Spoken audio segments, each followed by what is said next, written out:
welcome to another edition of the Throwing Bagels podcast. Thank you so much for joining us. Kevin Mooney here with you alongside Jason Hamo and Chris Douglas. Hey guys. Hello. What's up? What's up? It's August, and things are rolling. Things are It's the rolling, dog days. It is the dog days. Oof. But we have another great episode on tap for today. And joining us on this edition of the podcast, he's been working in public radio for 4 decades, and he's currently WRVO's station manager. It's our great pleasure. WRVO, by the way, the NPR station situated on the campus of SUNY Oswego, of course. So joining us is Bill Drake. Bill, thank you so much for joining us. Hello, it's nice to see you all. Thanks for the invite. No, same here. We're really glad you're able to spend the time with us. So, Bill, it was a month ago on this past Monday that Congress narrowly passed the Rescissions Act of 2025, and that pulled back over $1 billion in funding for the Corporation for Public Broadcasting. Actually, for the next 2 years, they had planned on that money for the next 2 years. That's right. And then a couple of weeks after that announcement, the CPB, which funds NPR and PBS, they decided, and they've been around for almost 60 years, the CPB decided we can't continue like this anymore. And so they're actually starting the process of winding down as an organization due to the lack of funding. So, Bill, how much of a blow is this to the financial operations of WRVO and to the other public radio and TV stations throughout Central New York? It's pretty significant. I obviously don't know the financials specifically for the other stations, but for WRVO, our the CPB, back up one step, CPB isn't even a federal agency. They were and still are for a few more months, a semi-private agency that's funded by Congress. And they give out to qualified stations, which is called a community service grant every year. And that's what most people are referring to when they talk about federal funding. For WRVO, this past year, our grant from CPB was about $182,000. And that for us came to just under 8% of our budget for this recently completed fiscal year. So it's not a huge number percentage wise, but it's $180,000. And, Yeah. that's money that we're not going to have. And we typically use most of that money for salaries, so it's going to affect us one way or the other. There's just no getting around it. We have a vacant news reporter position right now. That's probably going to go unfilled this year. We'll have to re-examine, our programming costs and all of our costs, really. So for WRVO, it's something that I think we'll be able to weather this current year. For other stations, there may be a greater or lesser effect. I know public television stations generally get more money because TV is more expensive. And so they're dealing with bigger cuts. And where it really is going to affect is smaller rural stations that, the CSG, the Community Service Grant, was a significant part for a lot of those stations. And some of those stations are already talking about going under. So, Geez. For WRVO, we were planning on this possibility for this year. Going forward into next year, FY27, that's a conversation that's still going to happen. But short answer to your question is it's going to have an impact, one way or the other. It just depends on the station, how dramatic that impact is. So, what do you think RVO will need to do going forward in order to continue the programming for its listeners? Yeah, so I come from a content background. Most of my career has been in programming. And, so that's sort of my wheelhouse. And I've been pretty fortunate for many years to, live by my own personal mantra, which is listener first. Um, you know, we're not going to be able to meet that lofty expectations with every decision going forward. What are we going to have to do to recoup that money? We got pretty fortunate this year. The state of New York is supporting public radio stations really with a one-off surplus this year, and we can talk about that if you want to. But going forward, stations are just going to have to figure out a way to raise that money, whether it's through grants, increased membership, underwriting, or advertising sales. Those are generally the three largest revenue sources for stations like WRVO, and that's where they're going to have to, turn it up a bit. And we're in the same boat. We'll have to be looking at those possible solutions as well.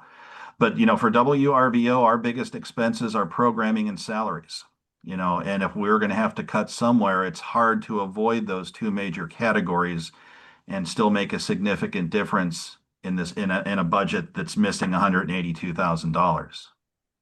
And so let's get into what you were just discussing with the New York fund. Right. What is that exactly? So this year, the New York Assembly approved a one-time $4 million grant, essentially through the New York State Education Department for public radio stations in New York specifically.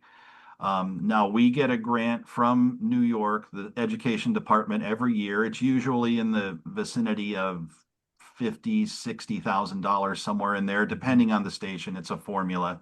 That's what it is for WRVO. And this year there was a movement that was eventually approved to provide extra money for specifically public radio stations, and that came out to $4 million, which it was ultimately put in the budget, split amongst, I think it was 16 radio stations. Whatever the math is, it came out to $250,000 per station.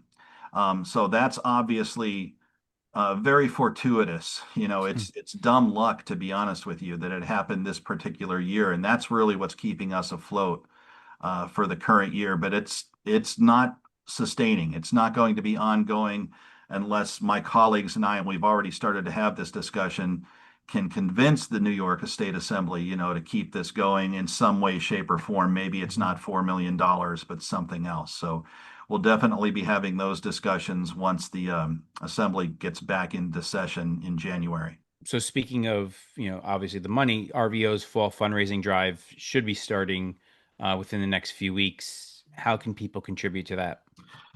Right. Our fall drive is always in the middle of October, so we're about 2 months out. Um, and the message is pretty obvious. The message was handed to us this time. And that is that if you thought that the federal government pays for public radio, well, that's never really been the case, and it certainly obviously is not the case right now. And our future is in listeners' hands more than ever. And that's not hyperbole. It's not an exaggeration. It is absolutely the fact. I should mention that the day after rescission, which was actually approved by the second round, was approved by the House of Representatives on a Thursday night. And on Friday morning, we went on the air like a lot of stations did and had our best single day of fundraising ever for WRBO, Wow. at least since I've been there, which for the summer is kind of amazing because summer is a horrible time to do fundraising because no one's home. Everybody's on the road. But we had 3 days. We did a short drive, and listeners really came out. Now, that's not a long-term solution either. That's going to help us this current year, obviously. Mhm. But our message in the fall, when we do start our on-air fundraiser in October, is going to be, again, no federal funding. We need your help more than ever. You listen, all the things we usually say, just backed up by facts this time, that have been so much in the news. So that will be our message in the fall. I'm certain of that. I mean, this probably is a question that falls on deaf ears, but is there a way to lobby? Is there anyone that's lobbying at this point, trying to, make some changes somehow? With Congress or Yeah, changes? with Congress. So NPR, National Public Radio, we can talk about what that means, but WRVO is an NPR affiliate. Mhm. And part of what comes with that is representation with their legal affairs and representation team. And they are awesome. They did a ton of work over the spring and the months leading up to the ultimate rescission, lobbying Congress. They have people on the Hill. And we still have weekly Zoom sessions with NPR, and there's me and a couple hundred of my closest friends and colleagues on this, and they, tell us what's going on. Here's what the vote might look like. Here are the people that, we need to contact. Here in New York, it was pretty well cut and dry. We knew which one of our representatives and senators were going to support rescissions, which ones were not, and there wasn't going to be too much moving the needle with those folks. But nonetheless, I wrote letters to all of our representatives, encouraging them to resist rescission and refuse it. That didn't happen, obviously, but so that's an ongoing process. So what happens next is that we start lobbying, and I mean we as an organization, as an industry, lobby for funding for public media to be in the annual budget. As you mentioned a few minutes ago, we're funded 2 years in advance, and that was what the rescission was about. So now basically we're starting from scratch again. Don't know how likely it is that Congress would approve something like that after having just voted for rescission, but it's not unheard of. After all, they did vote for it earlier in the spring with the continuing resolution, turned around and voted against it for rescission. So you never know what could happen, and we'll see, next year with the midterms, what Congress might look like then. But it's not something we can certainly count on. But the efforts are there on the federal side and the state side, and they never really stop. So this lobbying is going on behind the scenes all the time. And so when people, so back to the contributions for a second, when people do make a contribution, Yeah. how are those put to use? Most of the money that we get from listeners goes to our general operating budget, but we always tell listeners that contributions from listeners pays for programming, because that's basically what happens. We're able to use almost all of our membership money to pay the bills for NPR and some of the other national distributors for our own newsroom expenses. So it's programming on the national and the local side. And we're able to cover most of our other expenses through other fundraising means like advertising sales and grants and things like that. So when someone calls and wants to give $100 to WRVO, we tell them, it's an investment because you're going to be hearing it coming back through your speakers, and that's exactly what it is. We don't get down to the detail of saying, okay, Jason, your $100 is going to pay for this hour of morning edition. We can't get down to that Right. granularity. But that's basically what we do. Membership pays for programming for the most part. And that's a good pitch. Yeah. But so, for instance, this year we hope to raise somewhere in the neighborhood of $900,000 from voluntary financial contributions. Our goal is somewhere in that neighborhood. And, if we're able to do that, we'll be able to pay for programming this year and much more. Mhm.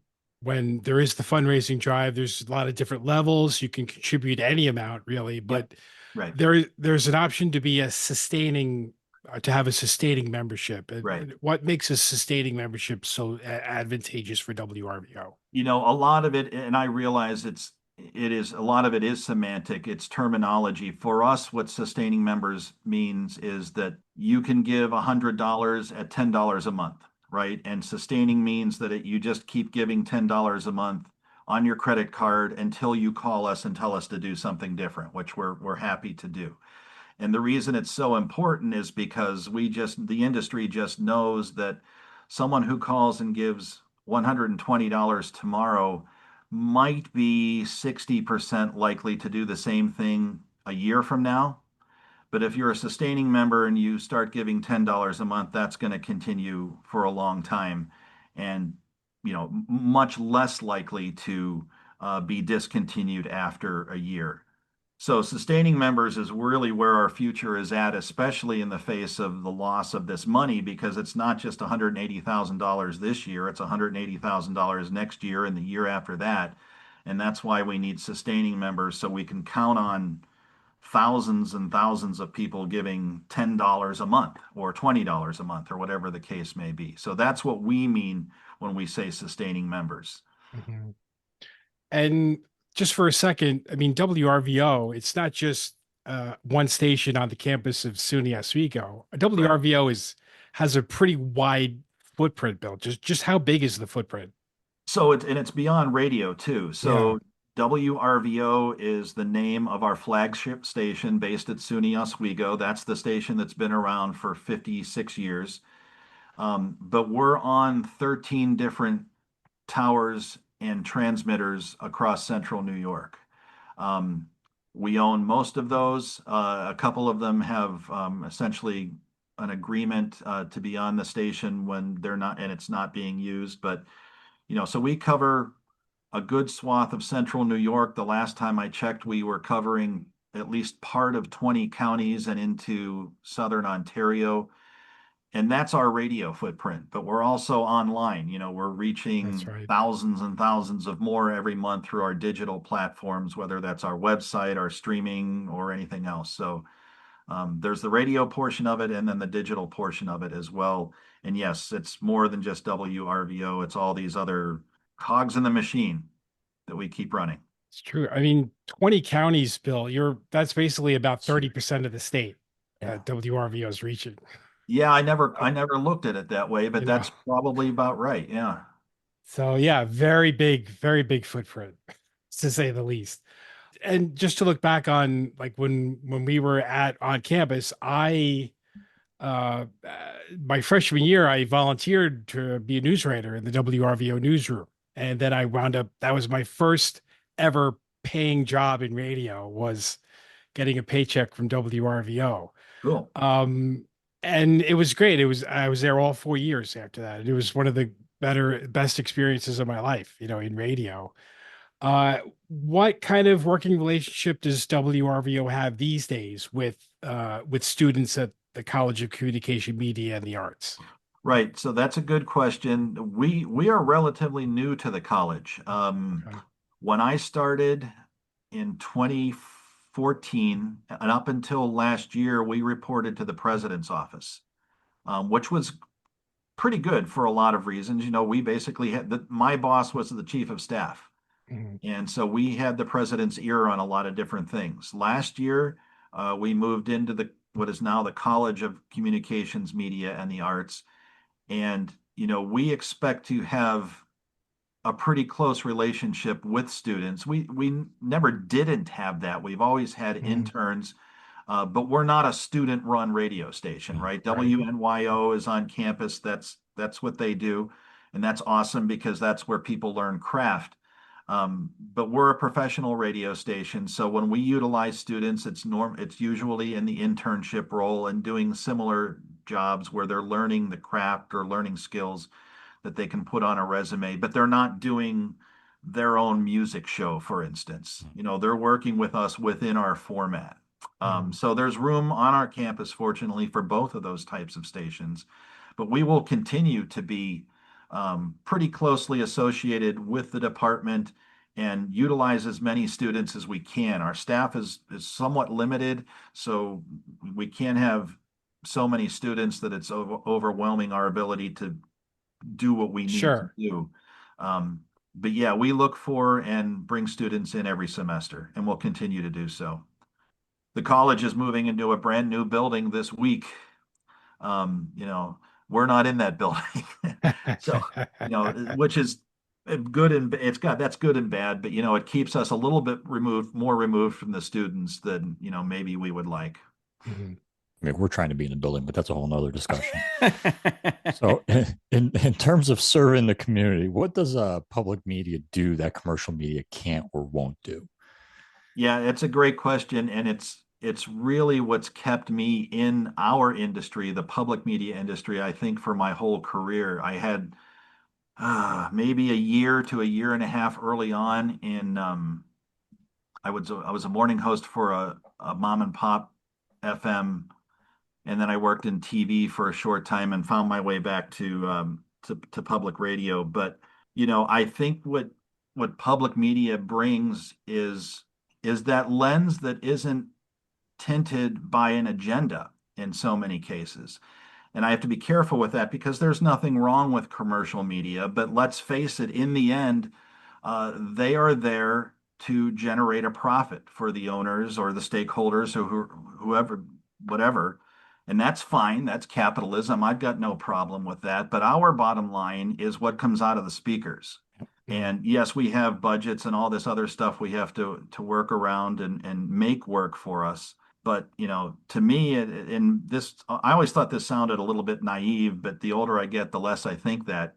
To me, it is the bottom line is what comes out of the speakers, and we can measure that public service with our ratings and numbers and see what's working and see what's not. And we're not taking something off the air because we can't sell it. We're not, we might take it off the air because it's not a good public service. Mhm. Our listeners aren't coming to it the way we thought they would, or their listening patterns have changed, or what have you. So, and this is what NPR, of course, does really well, and why so many public stations are NPR news stations. It's very expensive, but you think about what NPR does on the air, all their hosts, their reporters, every single day, they're doing thousands of stories over the course of the year. We Yeah. would not be able to do that, with the Yeah. WRVO staff. No individual station's going to be able to do that.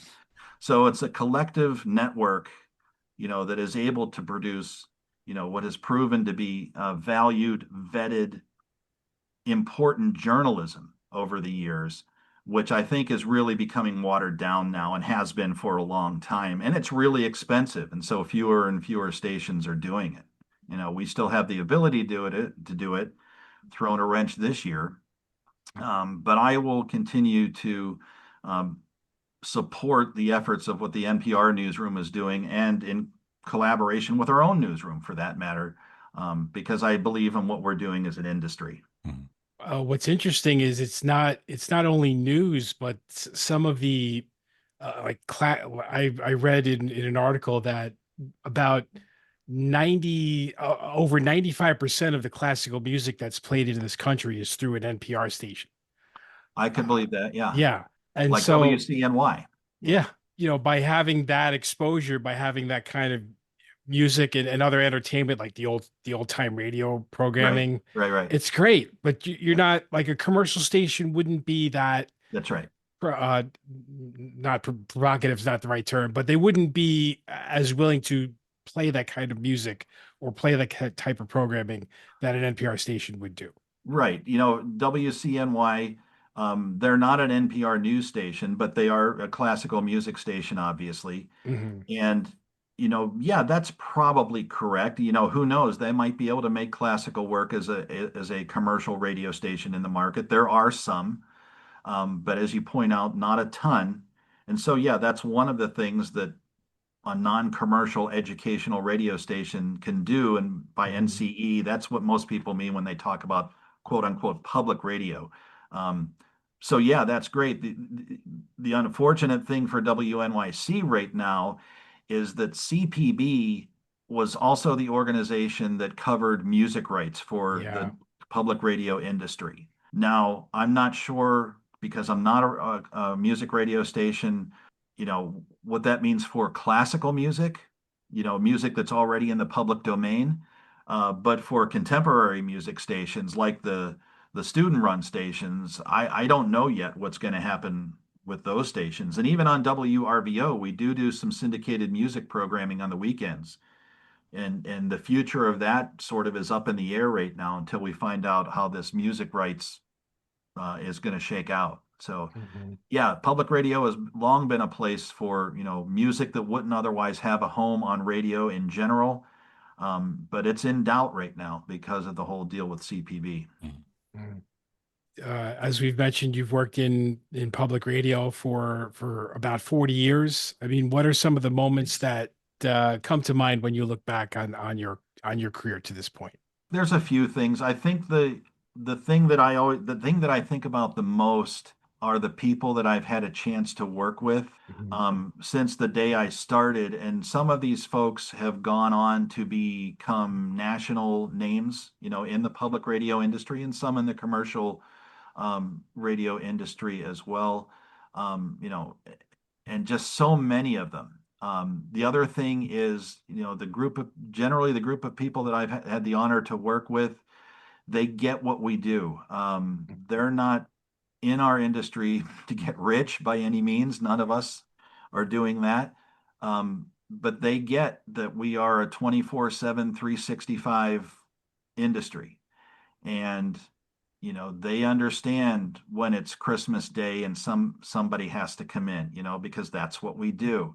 My kids grew up with me originally wearing headphones with a little transistor radio, and eventually that evolved into earbuds, and then, just streaming across my phone. But every Christmas, I've got an earbud or something because I'm listening to what's going on the station, because that's the only day where there's no one there the whole day, right? So, and I'm always paranoid about that. And so everybody I've worked with, for the most part, gets that. And I've always admired that dedication, that I've had from that staff.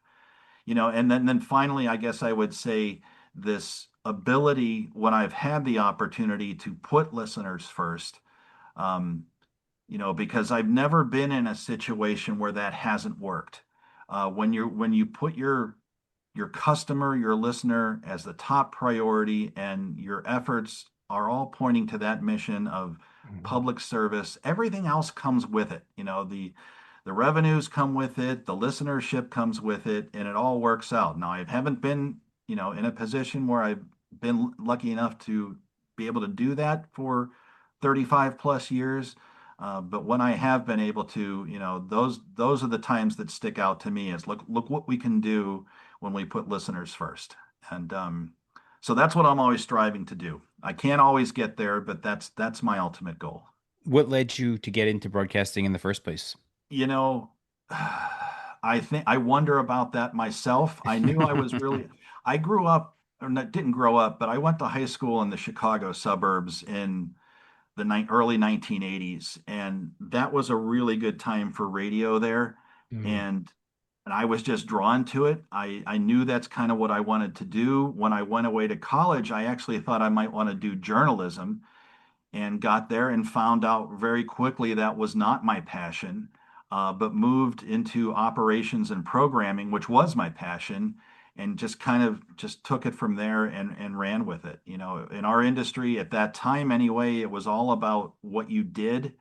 Of course, the degree was important, the classes and the GPA was all important, but it was, well, what did you do? And I was this student operations director for the radio station, and then, just kept on doing these volunteer things. And you talked about volunteering to be, a writer and at WRVO and such. When I got to my college station, I was put in line to be a volunteer to run the 9 p.m. to midnight Sunday night shift, and I was in line for that. And now you just don't see that. There's not people queuing up, to volunteer, but that's just always been in my blood for whatever reason. I know that sounds a little hokey, um, but it's just what I do. I've never been all that attracted to the video side, the TV side of it. To me, it's always been about audio.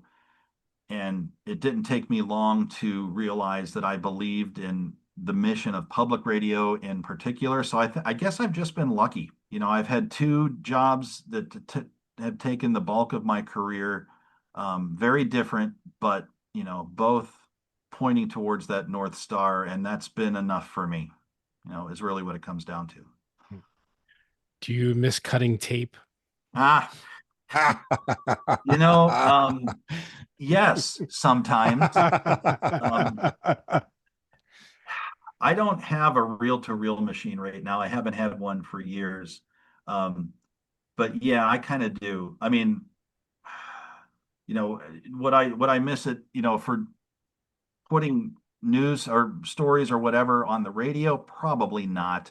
I like the efficient digital editing Oh tools for yeah. that. But I'm a very analog guy. I'm still into vinyl. That's my one of my first loves. And yeah, so I haven't been asked that for a while, but yes, I do miss cutting tape and splicing tape, and getting the nicks on your fingers because the Oh razor man. blades. Oh man, Probably a yeah, lot. It's a lost art at this point. Oh, it is. I Yeah, mean it's not that's needed, Oh no. because yeah. let's face it, the digital editing is better. It's just so, in addition to being so much quicker, the edits can be a lot cleaner. But again, I'm just too much. I have too much of an analog heart. So I do miss it. Yeah, that was my at so when I worked at WRVO, we had the main computer desk had the Cool Edit 96 way back when it was audio Yeah. editing. I use that. Yeah. But the auxiliary studio still had reel to reel. So if I was in the auxiliary studio, I had to get the razor blade, the tape, the chalk. And a couple of times I would do that. I would edit it, then I'd play it and go, I'm like, taped it upside down, and then I had to cut it again. Um, I got a good story about reel to reel. When I was in college, one of the things I did was train new board operators, students.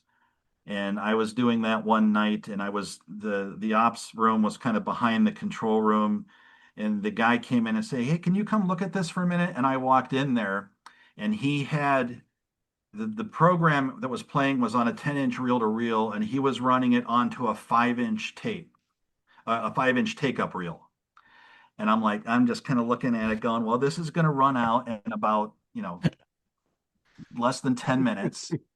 And I guess I didn't realize that, the capstan just pulls the tape through. I could have just let it spool on the floor, and thrown it all away afterwards. But we turned it off, sliced it, took off the old reel, put on a 10-inch reel and strung it up and got it going within about 4 seconds or so. nice. But it was just kind of funny, that, you walk in there and you might just looked at it for a while and went, I haven't seen this one. What the hell am I going to do with this? And, but I don't know why I still remember that. I think it was kind of funny. Question is, could you still do it? Could you still cut it and still do all that stuff? Yeah, well, I haven't done it in a long time, so Yeah. I'd like to think so, but I don't know for sure. Yeah, I guess the tape cutting days probably better off being in the past, but yeah, 'cause Somebody out there's doing it. somebody, I'm sure. We still have reel to reels at the station, and Oh, Mark nice. Livonia, we have. I'm probably wrong about this, but we might have 19,000 hours of old time radio tape in our basement. Wow. That Okay. Mark produces the old time radio show with every night, and those are all on reel to reel. Now he's digitized a lot of it, Mhm. but we have a couple of reel to reels in one of the rooms, and every now and then I'll walk by and I'll see it spinning, and he's probably just dubbing, digitizing it, just dubbing in real time because it's all played back digitally, but it all lives on reel to reel. So yeah, when you guys you want to stop in sometime, we'll take you down there and you can just smell all the musty old time reel to reel tape that's down there. Interesting. It is a very nostalgic smell. Oh, So yeah. sign me up. For sure. It's That's not for funny. everybody. Well, Bill, before we get you out of here, we ask our guests that are in and around the Oswego area this question. Is there a particular, first of all, do you get a chance to eat on campus at all? Do you get to go to the dining hall? Um, I do every once in a while. I usually bring my lunch and Okay. eat at my desk, All but right. I've been over next door to the campus center a few times, more than a few. And when you go next door, you go for a chicken patty sandwich, right? I mean, that's probably your go-to.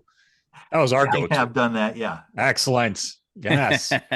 Spicy chicken patty. Ooh. Oh, they have a spicy chicken patty now. That's Chris, different. look at that. Yeah, I know. That's evolved, man. That was back in our day. It was just a regular piece of chicken with some To be mayonnaise. fair, they and didn't sell lettuce that. on They it. didn't sell that in Hewitt Union when we were in school. No.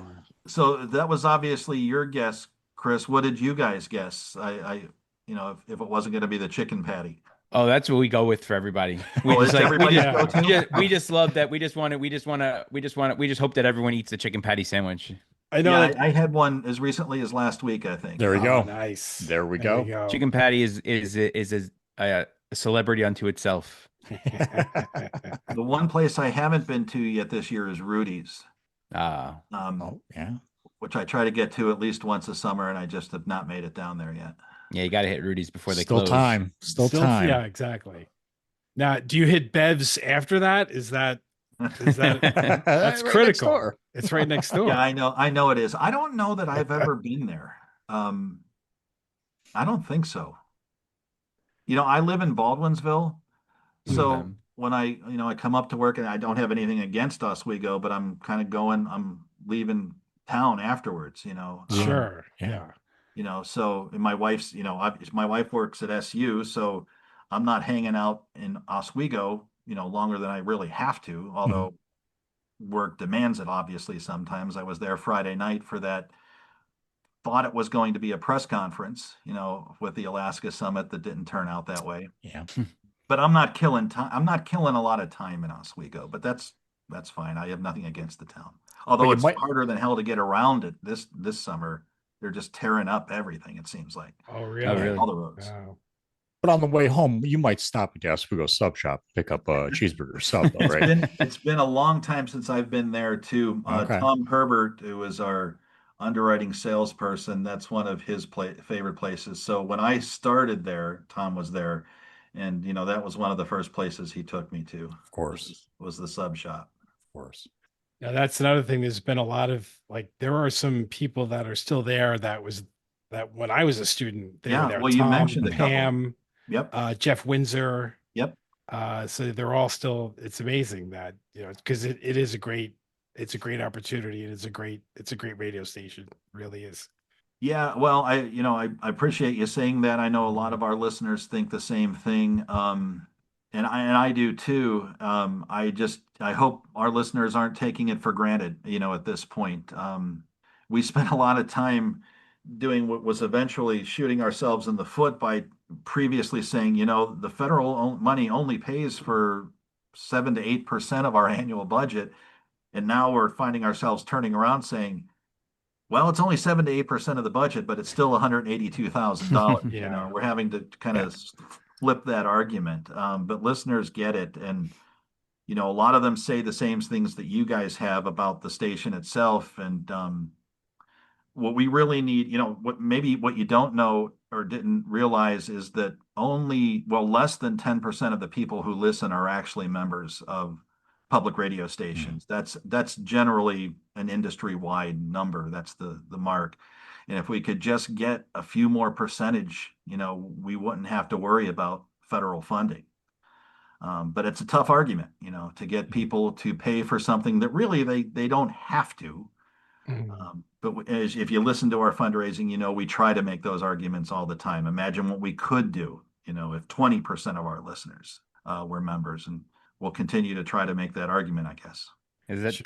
that's definitely one of working at RVO is I think probably one of the biggest I don't want to say regrets, but like something that I wish I would have done when I was in college, like trying to intern there and and get that experience, because it's to put something like that on your resume and say you worked at a Yeah, quote unquote real radio station, you know what I mean? Like Yeah. yeah, not just the campus Mhm. radio station, Right. you yeah. I know? mean, they're both real radio stations, but RVO plays in the same league as B104 and all the Right. major Right. Syracuse Mhm. stations. We know we're always in the top 10.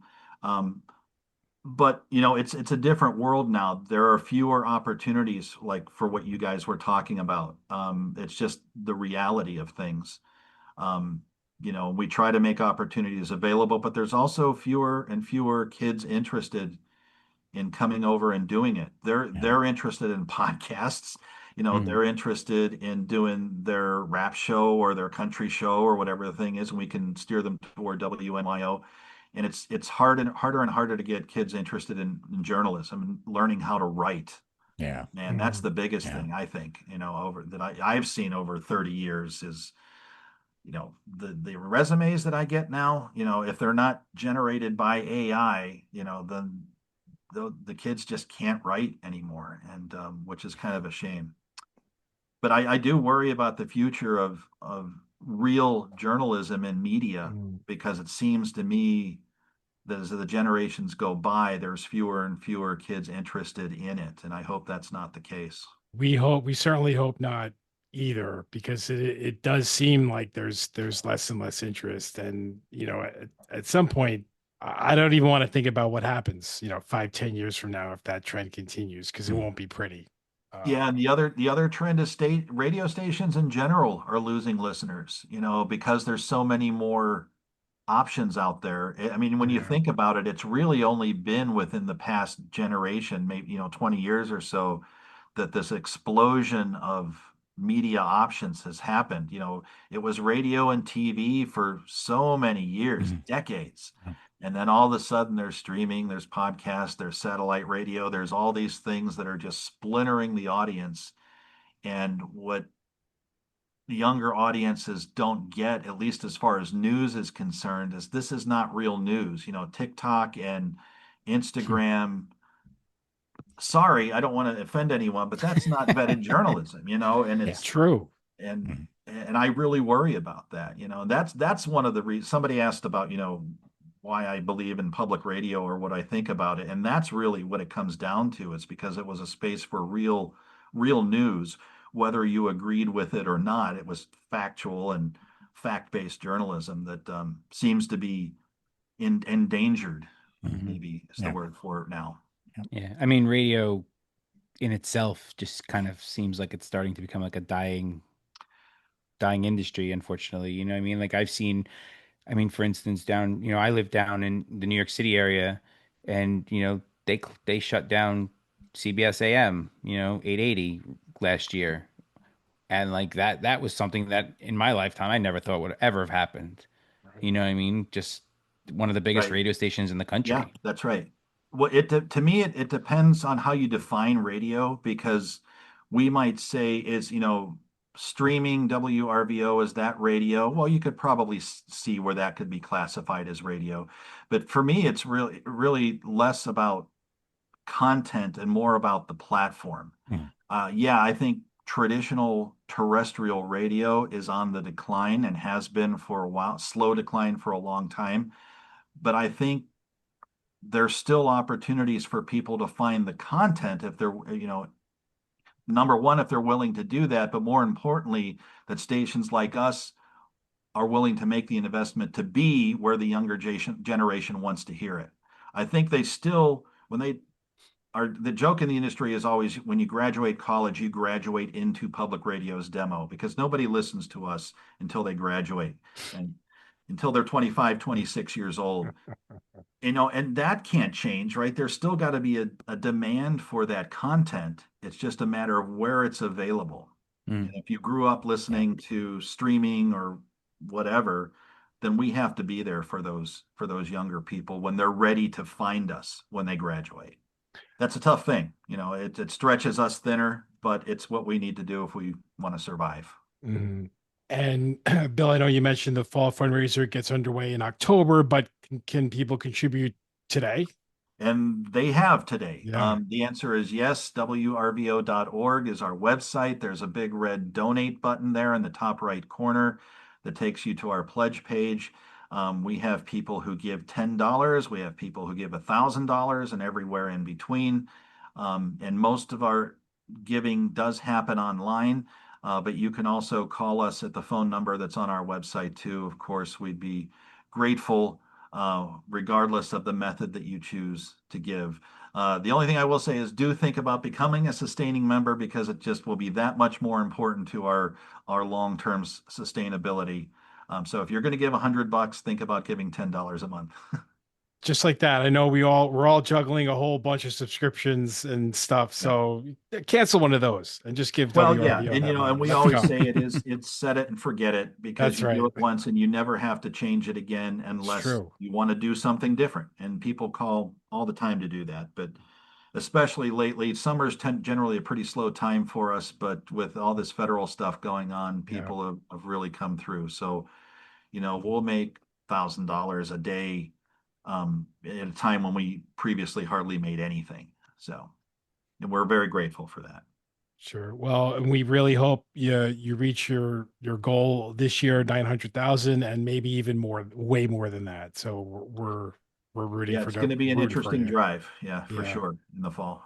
Bill, thank you so much for taking the time to join us. We really appreciate it, and all the best. Yeah, my pleasure. Thank you for the invite. It was good to talk with you all. And that was the station manager of WRVO, located on the lovely campus of SUNY Oswego, Bill Drake. And so please, if you can contribute to WRVO, I just did it. I did what he said. I'm a sustaining member now. So that's all you got to do. Is just throw in a couple of bucks every month, and they will be very thankful for it. So Did you do it while we were on WRVO. the air with him? No, I did it before in He's like advance. typing as we're talking. Log it in. Yeah. What's the Why CID not? number on the back? I don't know. I can't see it. Allison, can you get me my credit card? Yeah. Yeah. I have it saved in my password manager now, so a couple of clicks and there it is. But I used to have it memorized way back when I was a student at Oswego because I would order a lot of CDs, a lot of I have I CDs. yeah, have the one good I have old one days. credit card memorized. Oh, One of the credit cards, only one of them. I can't memorize okay. all of them. I have one though, the one that I use all the time. Yeah. But anyway, yes. So if you're listening and you value, good solid journalism, it's a great idea to just donate to WRVO. And if you can make it a sustaining membership, then more power to you.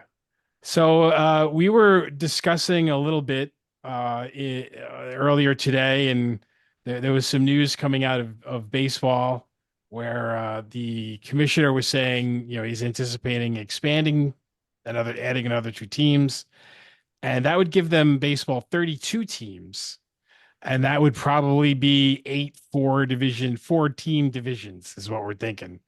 And they're going to be all realigned geographically, which Love it. a Hate lot it. of people are saying. Mwah! Hate a it. lot of the internet says that the Mets and Yankees will be in the same division along with possibly the Red Sox and Phillies. You're not stupid. I hate it.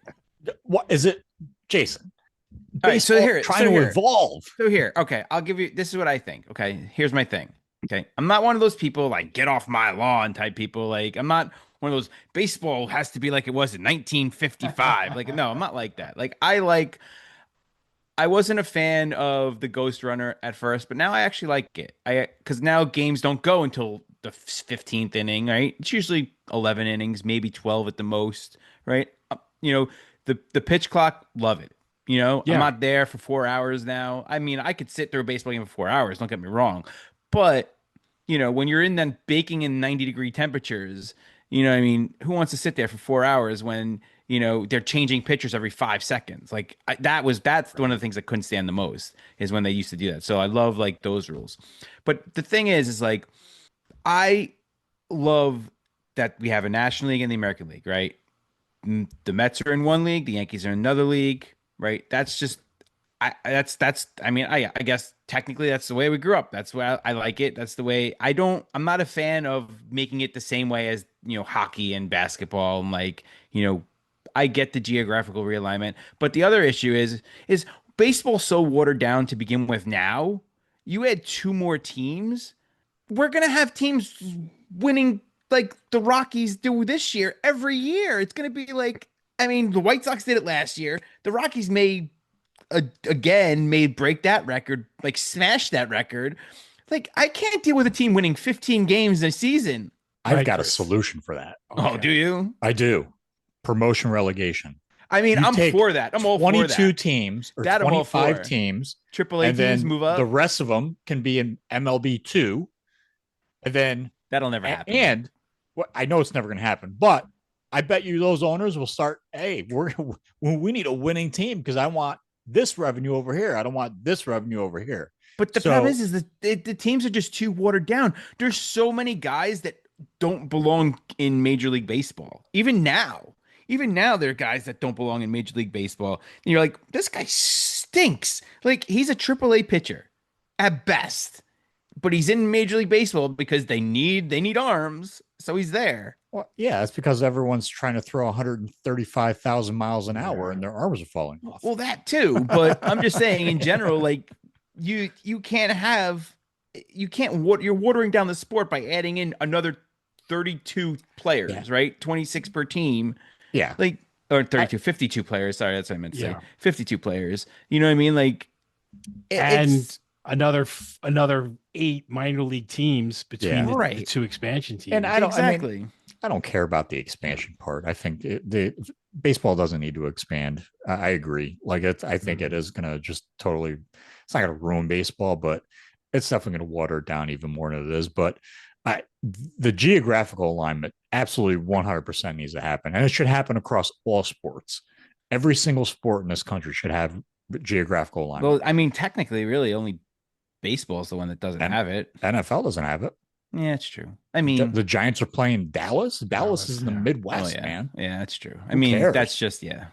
But could you Well, imagine? I can't imagine the Giants and Dallas not being in the same division. But they play it. They play what 17 games is going to expand to 18 games, so you can add the Cowboys every single I year. So know that's it's not not the going to same matter. though. I can't imagine the Giants and the Cowboys not being on this playing twice a year. Like that would be really weird to me.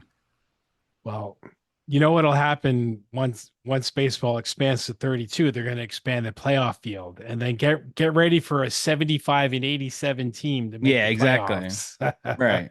The Just like the worst. NBA. I hate that's one of my Exactly. That's the biggest other pet problem. peeves. Like, do you want teams that don't deserve to be in the playoffs and the Yeah, playoffs? no. Like, no, I don't. I really don't.